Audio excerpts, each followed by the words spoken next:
हाँ तो प्यारे बच्चों नमस्कार। मैंने रंजन कुमार आप सभी को स्वागत करते हैं आपके यूट्यूब चैनल साइंस सीखो रंजन सर से। मैं आपका स्वागत है। तो चलो आप लोगों को मैं साइंस पढ़ाने वाला हूँ जिसका केमिस्ट्री चल रहा है। क्या चल रहा है?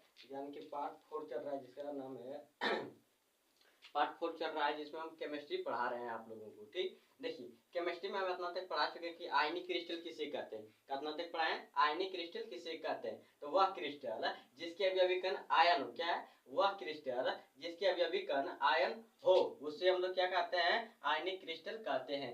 जैसे उदाहरण के लिए लेते हैं Na+। जैसे में देखिए प्लस जो है क्या आयन यानी कि आयन के रूप में टूट रहा है Na+ और Cl- के रूप में टूट रहा है। इसको हम लोग क्या बोलते हैं? आयनिक क्रिस्टल। ठीक है, देखिए KCl को तोड़ेंगे K+ टूटेगा और Cl- टूटेगा। इसी प्रकार से KNO3 तोड़ेंगे K+ टूटेगा और NO3 क्या माइनस में टूटेगा। ठीक है, इसी प्रकार से U+ में और SO4 माइनस में टूटेगा। तो इसको हम लोग क्या कहते हैं? आयनिक क्रिस्टल कहते हैं। देखिए आयनिक क्रिस्टल के बीच में क्या आता है? यानी कि स्थिर विद्युत आकर्षण बल पाया जाता है। क्या पाया जाता है? स्थिर विद्युत आकर्षण बल पाया जाता है। जैसे लिखा है स्थिर विद्युत आकर्षण बल किससे कहते हैं?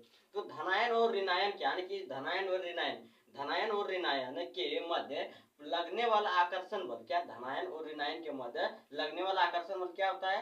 स्थिर विद्युत आकर्षण बल कहते हैं। जैसे हम उदाहरण के लिए दिए हैं कि Na+ और Cl- इसके बीच यानी Na+ और Cl के बीच इसमें बीच में जो लगता है आकर्षण या प्रतिकर्षण बल या आकर्षण बल जो लगता है उसे बोलते हैं स्थिर विद्युत आकर्षण बल। ठीक है, आप लोग को समझ में आ चुका है।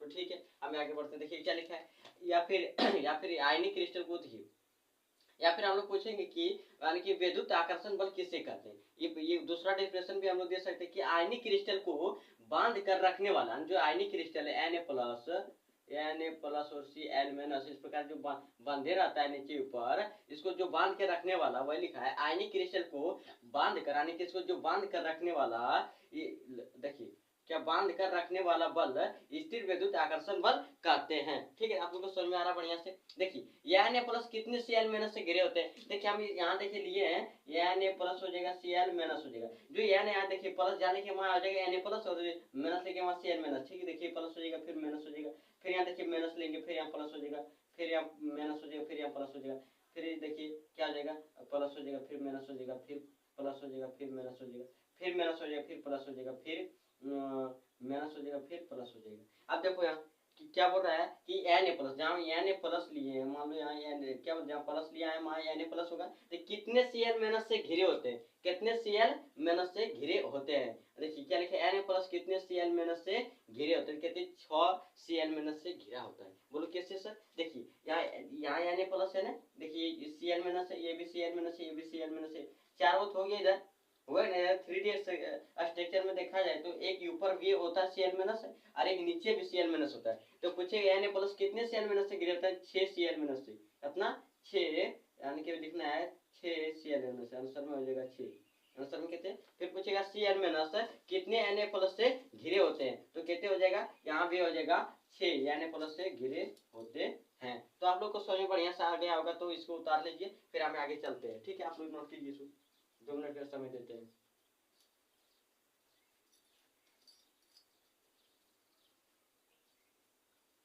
Cl- हो जाएगा, इसमें Na+ हो जाएगा। ठीक, आप लोग नोट कर लीजिए इसे।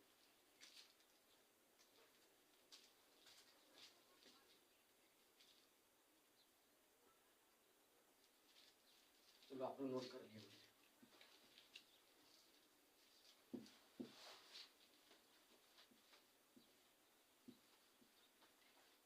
देखिए हम फर्स्ट में बताए थे आयनिक क्रिस्टल, दूसरा में बताए थे क्या बताए थे? आणविक क्रिस्टल। क्या बताए थे जी? आणविक क्रिस्टल। तो हम लोग आणविक क्रिस्टल पढ़ते हैं। ठीक, आणविक क्रिस्टल क्या लिखा है? आणविक क्रिस्टल किसे कहते हैं? आणविक क्रिस्टल से पहले हम लोग पढ़ लेते हैं सहसंयोजक क्रिस्टल। क्या पढ़ लेते हैं? सहसंयोजक क्रिस्टल। क्या पढ़ते हैं? सहसंयोजक क्रिस्टल। ठीक है, सहसंयोजक क्रिस्टल। सहसंयोजक क्रिस्टल किसे कहते हैं? हम लोग बढ़िया से इसका परिभाषा जानेंगे। ठीक है, सहसंयोजक क्रिस्टल किसे कहते हैं? देखिए क्या लिखा है सहसंयोजक क्रिस्टल? वह क्रिस्टल, क्या लिखेंगे? वह क्रिस्टल जिसका अवयवी कण, वह क्रिस्टल जिसका अवयवी कण संयोजक सहसंयोजक बंध द्वारा जुड़े होते हैं उसे सह संयोजक क्रिस्टल कहते हैं। देखिए सहसंयोजक क्रिस्टल किसे कहते हैं? तो वह क्रिस्टल क्या, वह क्रिस्टल है जिसका इसका जो अवयवीकरण होता है क्या होता है, यानी कि सहसंयोजक बंध द्वारा जुड़े होता है। क्या किससे जुड़ा था? सहसंयोजक बंध द्वारा जुड़े होते हैं, उसे हम लोग सहसंयोजक क्रिस्टल कहते हैं। जैसे हम एग्जाम्पल देते हैं,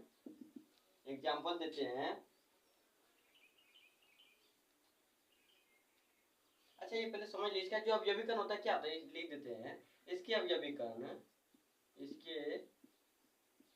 अवयवीकरण परमाणु होता है। क्या होता है? परमाणु होते हैं। ना समझ में आता है क्या? देखिए इसमें क्या लिखा है, इसके अवयवीकरण जो है क्या होता है? परमाणु होता है। क्या होता है? परमाणु। परमाणु किसे कहते हैं? जो छोटे छोटे आयन के रूप में टूटता है, उससे भी छोटा, यानी जो एक गोला इसको यदि 1000 टुकड़ा में किया जाए तो ये छोटा सा अणु रहेगा, उसी बोलते हैं परमाणु। क्या बोलते हैं? परमाणु। जो परमाणु मिलकर एक क्रिस्टल का निर्माण करता है, छोटे छोटे परमाणु मिलकर क्या करता है? एक क्रिस्टल का निर्माण करता है, इसी बोलता है इसी लिखा है इसके अवयवीकरण क्या होता है? परमाणु होते हैं, इसलिए इसको बोलते हैं परमाणु। ठीक,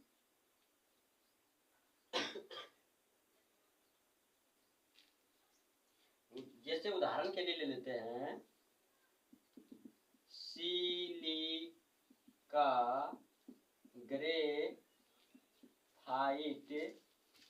सिलिका ग्रेफाइट हो जाएगा, सिलिका हो जाएगा, ग्रेफाइट हो जाएगा, हीरा हो जाएगा और ETC, ये सब होता है। ठीक, तो आप लोग इसे नोट कर लीजिए, कल हम आगे बताएंगे, इससे आगे बताएंगे। ठीक है, कल इससे आगे बताएंगे। तो जितना पढ़ाया है बढ़िया से याद करके आना आप लोग, और इसी प्रकार का डेली आप लोग क्लास करते रहेगा तो बहुत आगे जाएगा और बहुत अच्छा नंबर लेके आएगा। ठीक है, बाय।